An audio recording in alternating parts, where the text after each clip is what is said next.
And I'm now moving to our conversation, our fireside chat with Professor Tom Crick, who I'm delighted is joining us now.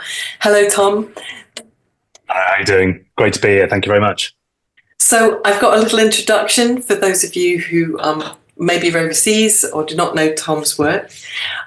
Professor Tom Crick, MBE, is Chief Scientific Advisor at the UK Government's Department for Culture, Media and Sport and Professor of Digital Policy at Swansea University. Whilst his disciplinary background is in computer science, his interests sit at the research policy practice interface, identifying and addressing domain problems with broad digital, data-driven and computational themes, especially focusing on the impact of citizens, communities, heritage and culture.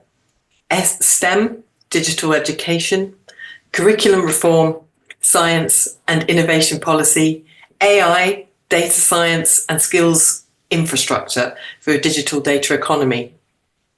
And I'd say that's a long list, and that's one of the reasons why we're delighted we're going to get to dive into some real cross-topic cutting subjects. Tom has led the major science and technology curricular reforms in Wales over the past 10 years and has recently driven the development of Swansea University's civic mission strategy. He was an inaugural commissioner of the National Infrastructure Commission for Wales from 2018 to 2022, as well as a member of the expert panel for the Welsh Government's 2019 Review of Digital Innovation for the Economy and for the Future of Work in Wales. Alongside his academic work, Tom has held senior advisory roles with Nesta, with Ofcom, and the BCS, the British Computing Society, the Chartered Institute for IT, as well as non-executive roles in the utilities, engineering, manufacturing and health sectors. So thank you so much for joining us, Tom. We're delighted to have you with us and also delighted to have our audience, who I know some are in different time zones, some joining early in the day, some at the end of a long day. And the reason we've invited you is because across the day we've talked about capacity building, which is obviously important to us as educators. And we know in digital accessibility, there is a digital skills gap. In the US, Teach Access have scoped this as the accessible technology skills gap. And we do see this resonating internationally. We know we want to build capacity, and part of that activity is at a local level, but there's also a national and international strategic picture that I know many in our community, in industry, and disabled people's organisations and higher education are working to address. So as someone who's led major skills investments and informed government strategy, we're keen to hear from you and your reflections on what it takes to address a digital skills gap in a crowded space. I'm thinking in particular of calls for skills development in AI, cybersecurity, all these urgent and pressing topics, and we want to get accessibility foregrounded so that many people as possible encounter accessibility sooner. So, but to begin, to sort of rewind, for those who don't know your work and may be joining from elsewhere in the world, can you tell us a little bit about your work, and in particular your work to promote and develop that digital skills? Yeah, I mean, thank you very much, Sarah, and thanks, colleagues. I'll hope this won't be too kind of UK specific, but I'll kind of add the broader kind of international context. I think you're seeing the similar challenges in lots of jurisdictions and lots of contexts across the world. And I guess I'm kind of reflecting on this from Wales, one of the four nations of the UK. So viewing that in a bilingual, multilingual context. So I think there's interesting dimensions to accessibility and inclusion more broadly, particularly when you think about education and skills. So thank you very much. I suppose I'm a computer scientist by background, but a lot of my recent work has been sort of public policy, social policy focused around curriculum reform and skills reform. And I guess it's really challenging when you think about sort of the framing of this, I guess, like deficit model around digital skills gaps and STEM skills gaps more broadly. I think it's probably unhelpful in the broader sort of discourse around what do we want from a broad and balanced curriculum for young people to, to be future citizens. And I guess it recognizes broader challenges for kind of everyone else if they're out of education and training. So there's a broader sort of societal and cultural imperative, as well as very clearly an economic imperative. So all of these are very hot debates, I guess, certainly with my kind of academic role, but very clearly with my UK government CSA role around kind of an AI literate citizenry. What does that kind of mean and look like kind of now, and certainly over the kind of coming months and years? But also, how do we make sure, I guess the angle that I've really been trying to push, like lots of other countries and jurisdictions, we've seen recent announcements by new governments around the aspirations for moonshots and, billions and billions of dollars of kind of investment in the AI space. What does that mean for citizens and society? So kind of more broadly, how can society or individuals equitably enjoy the benefits of some of these AI tools and technologies? So I guess there's a real tension, or perhaps a tension, and making sure that's foregrounded in ensuring that the individual and its citizen centered when you're thinking about. So I guess it's inherently inclusive and equitable for some of these wondrous tools and technologies, but recognizing that they have to be responsibly and ethically deployed, and we are talking about things like openness, transparency, and accountability, and all of those kind of key phrases in some of this work. Yeah, that's great, and I think one of the things we talk about in the field is whether and how we harness the wagon to sort of these technologies which have a lot of impetus behind them, like AI. And we know there are challenges with AI already in terms of like Gen AI and whether it's accessible, also how it models disability, how it understands it, and what that means for learning outcomes. In terms of getting ahead of that horse and cart as it speeds away, you've brought a lot of investment into digital skills with the Institute of Coding. Yep. What would be your top tips, if you had any, for kind of starting and building such a large agenda? But like, where is our starting point? Yeah, absolutely. There is a huge amount of people, and certainly colleagues at the University of Bath and a lot of universities across the UK who've provided so much leadership for the Institute of Coding, which was a strategic national initiative, £40 million plus to, again, it's recognizing the sort of digital skill gap and challenges for the UK, and probably higher order in the sense of undergraduate, postgraduate, university education. So what does that look like around certainly computer science, data science, cybersecurity, AI, those types of sort of skills domains, particularly from an economic kind of pipeline perspective. I know there's lots to kind of deconstruct there, but I think that was the overarching sort of policy imperative.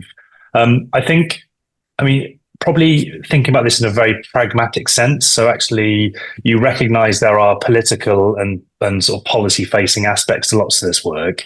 Even you can start to look at phrases like digital skills or competencies or behaviours or dispositions or being digitally literate or digitally fluent. So there is a lot of, I guess, domain terminology from sort of an education, social science domain, but actually that probably doesn't mean too much in a broader political context. So in the sense of, it's about saying, is there a pipeline of people, or there's a clear economic imperative, but is this a broader sort of societal imperative to say that we are in a good position to enjoy the benefits of some of these industries, or there's a competitive advantage, or that's kind of beneficial for the UK.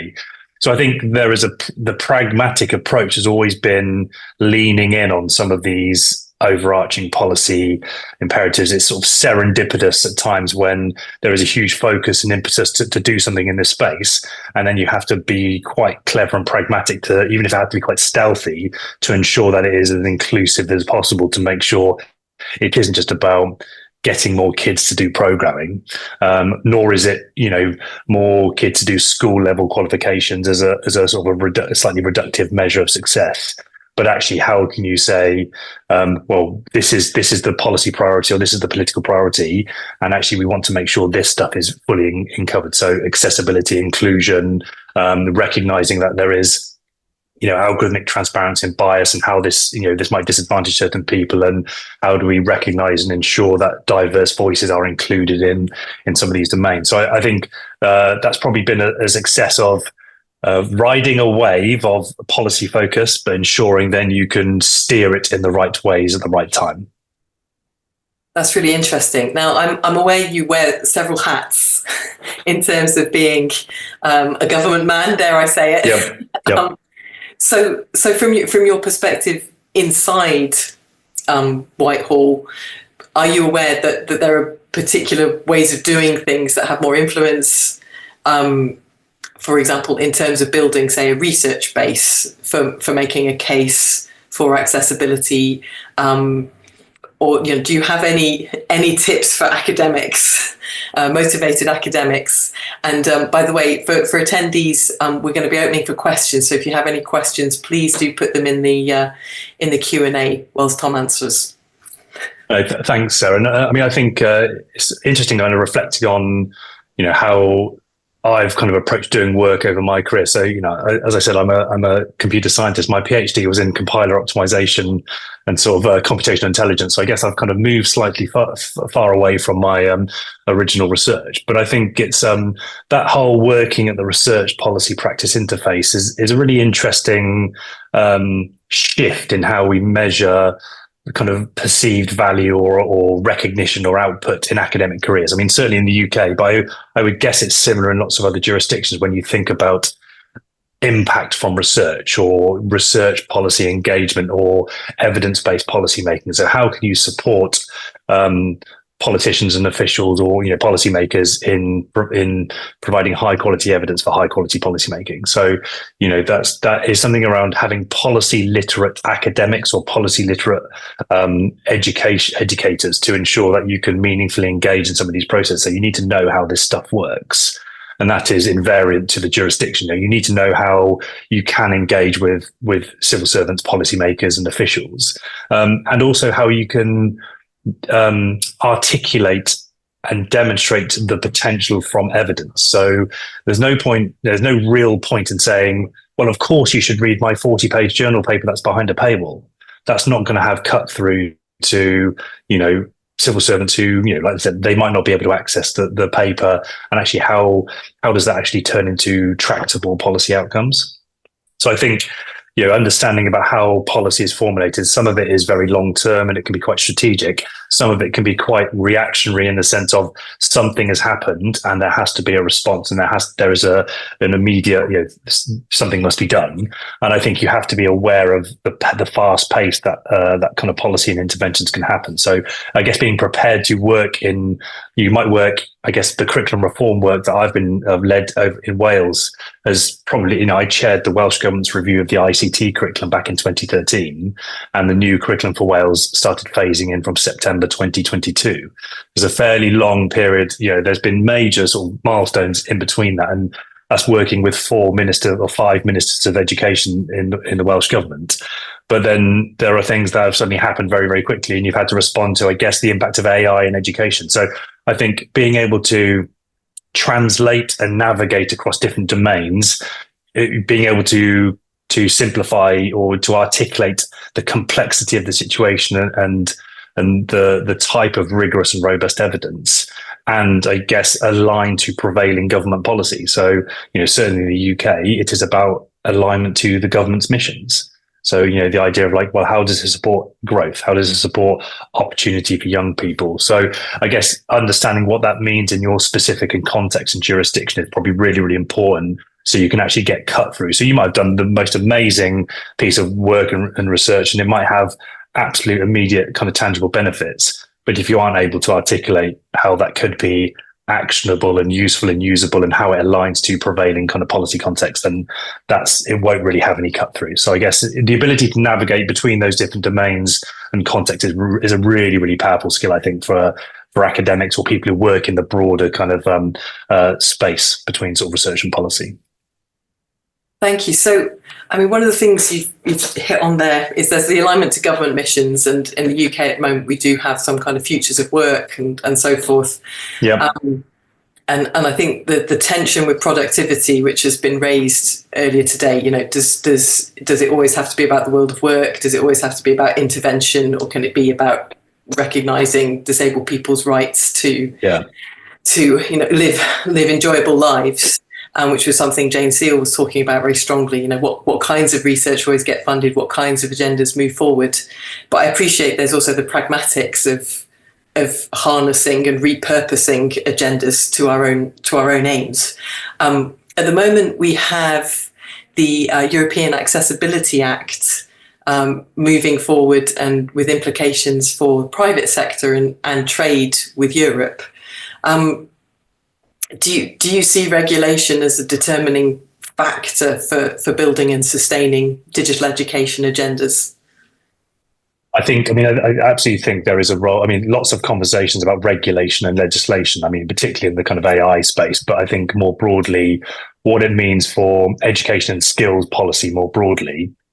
I think I would probably say, just to give an example from, I guess, from my kind of government role. I'm Chief Scientific Advisor for the Department for Culture, Media and Sport. You could argue when there are fiscally challenging times, it is quite easy to cut culture and heritage stuff. And I guess we don't want to be in a position where that is deemed to be an acceptable position, because these are things that deeply matter to people. It makes people, it's like about health and well-being. It makes people happy. It's the sort of enjoyment of kind of embracing and enjoying art, music, museums, galleries, that kind of stuff. And I suppose that maybe that is analogous to sort of saying, viewing some of these broader interventions. So clearly, growth is an absolute imperative for the UK. As an economic piece, and how that sits with prevailing government policy, like the AI Opportunity Action Plan that was published last week. So, what's the UK's position in sort of global AI challenge? But I guess viewing that in a multi-capital way, without kind of getting too economic, viewing there are other ways of measuring success. So clearly, we are talking about economic growth in a sort of traditional sense about GVA and GDP. But I think we also, how do we measure the kind of broader spillovers on society and the economy and culture and happy, healthy people? So, I think there is clearly an acceptance. And an example from Wales would be things like the Wellbeing of Future Generations Act. So actually, aligns to things like the UN Sustainable Development Goals. How do you ensure there is a longer term policy making process to ensure that you are thinking about future generations, and you recognize that the decisions you make now have consequences for future generations?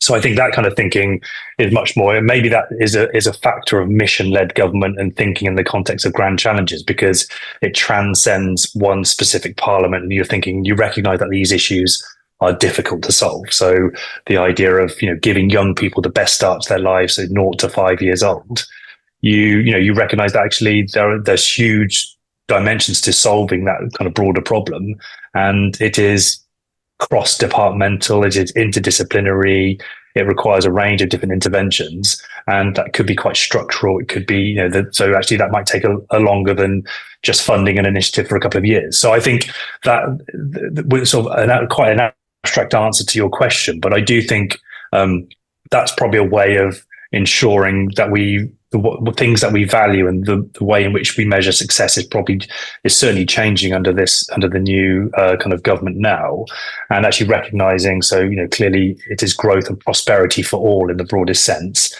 and it is intrinsically place-based, so the whole of the UK can enjoy the benefits of some of these approaches. And I think the inclusion narrative is much stronger than it has been in the past. So I guess there are very clear policy angles to ensure you can drive an inclusion accessibility agenda in lots of different ways. But I guess it goes back to the point about how can you ensure it ties to key kind of policy priorities now as well.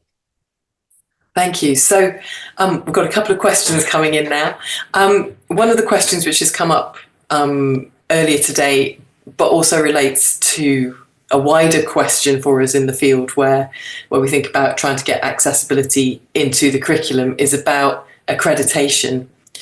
And we know that if the BCS asked for accessibility, it would be in our computer science curricula.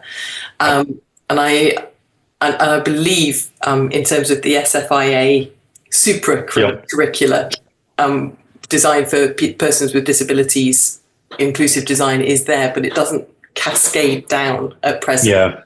I mean, in terms of your knowledge of the BCS and the role that those kinds of organisations, accreditation organisations, have to play, do you have reflections on that and maybe levers we should be pulling on harder to try and push that forward?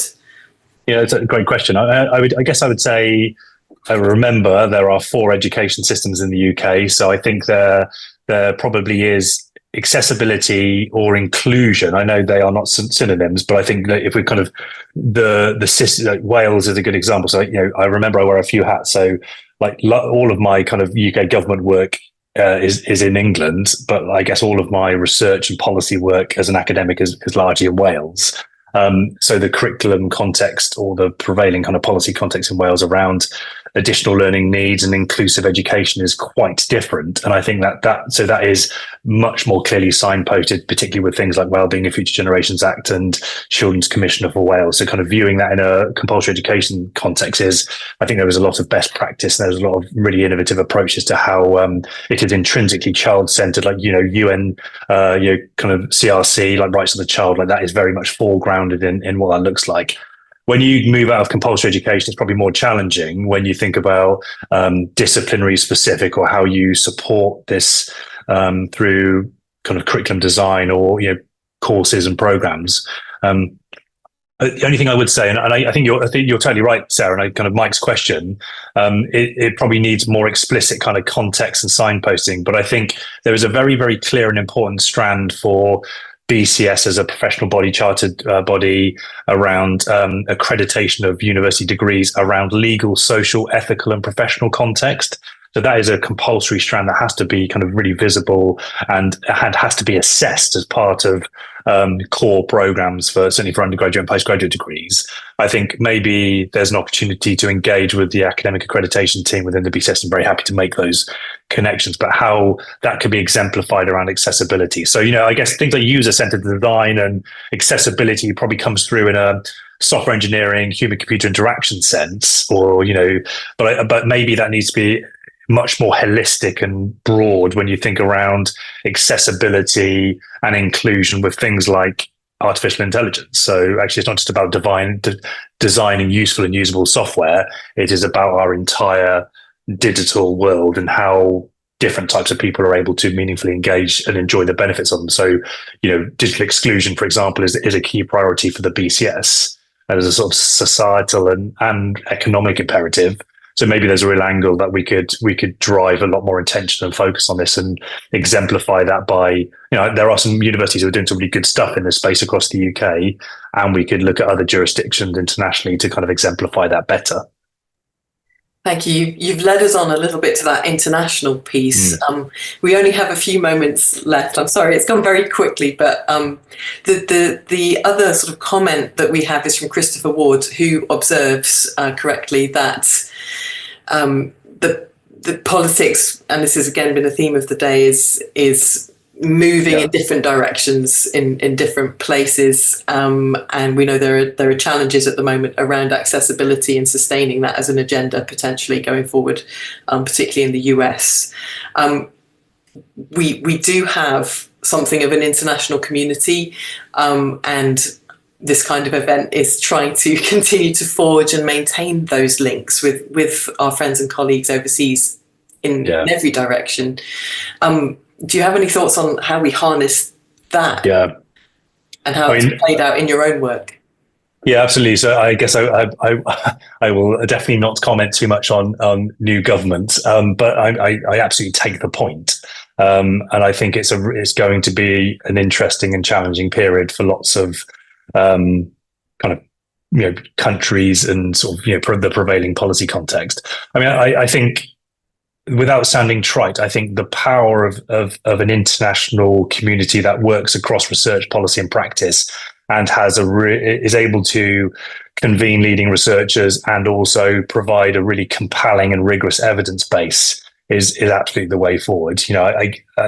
You obviously, they are democratically elected governments, and that is kind of where we are. I suppose you have to make sure that that you are able to kind of mobilize broader understanding and awareness of what this looks like, and you can exemplify other jurisdictions that are doing this much better, and you can see the benefits of doing this in the right way. So I think that the power of an international research community is really, really important. But I think also it's about how you can then engage with and mobilize charities, non-governmental organizations, I guess groups, demographic groups who this is about people and it's about lived experiences, about the diverse voices that can kind of come through, like how you can engage with media to disseminate the research and make sure that more people are aware of what's going on. I think that's a really, really powerful thing. So again, that navigating across the research policy practice interface, being able to recognize when you can have broader impact from your research, and you can think about kind of media engagement and sort of policy briefings, you can get the broader message out there to a wider audience, is really, really powerful. But I totally acknowledge the sentiment of the question, and I think it's probably really important that we can ensure that there is still a significant focus on this in the UK and across the EU and other jurisdictions, to say that this thing is really, really important, and there is a broader societal, cultural and economic benefit, not just because it's the right thing to do, but actually it's beneficial for everyone as well. That's brilliant, and a nice note to finish on. So Tom, thank you so much